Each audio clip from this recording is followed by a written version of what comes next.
Okay, so I wanted to put a quick video out there today about the rental market madness that I'm seeing in the UK right now.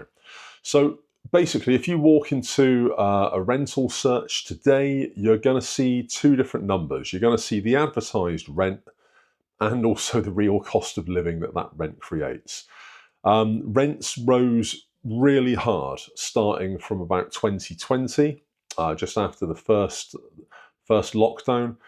And while the pace of increase has slowed a bit this year in 2025, the cost is still painfully high.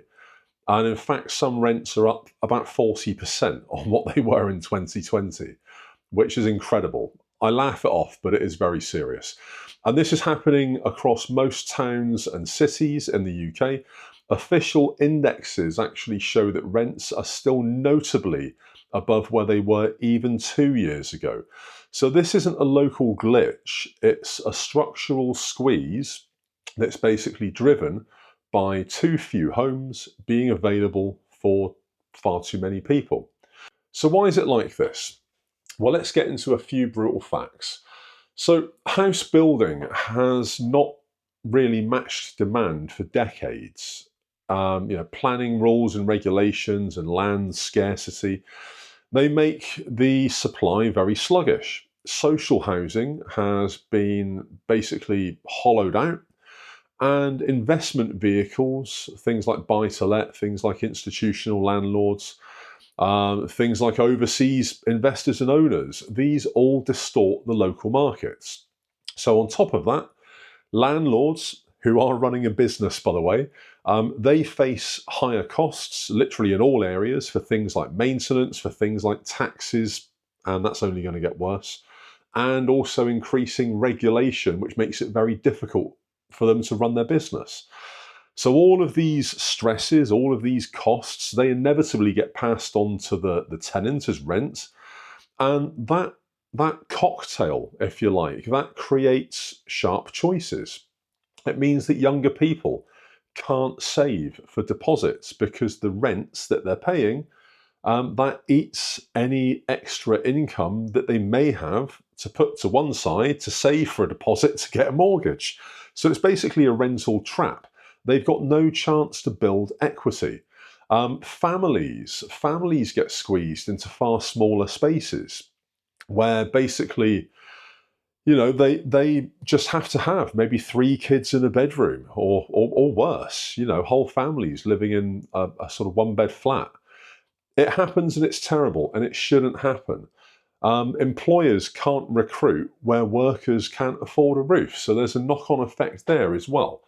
And it basically follows down the line. Shit rolls downhill, as they say. So what can an ordinary tenant do? Well, for a start, you need to leverage information. Local market data is your friend. You need to know the average rents for the area, what the typical deposits are, and also how quickly properties move. So this is basically known as churn. Secondly, you need to research your options. You need to consider longer commutes, maybe cheaper towns, if that can work for you. Things like flat shares or guaranteed income rooms, these are obviously viable options as well. And I guess the third thing you need to do is to negotiate. Many landlords prefer a slightly lower rent if it's a 12-month contract or even a 24 or 36-month contract. If you've got the capacity through employment or means to be able to do that, you can probably negotiate your way into a better rent. If you don't ask, you don't get at the end of the day. So another thing that you can do is to convert a skill that you've already got into extra cash targeted at that deposit.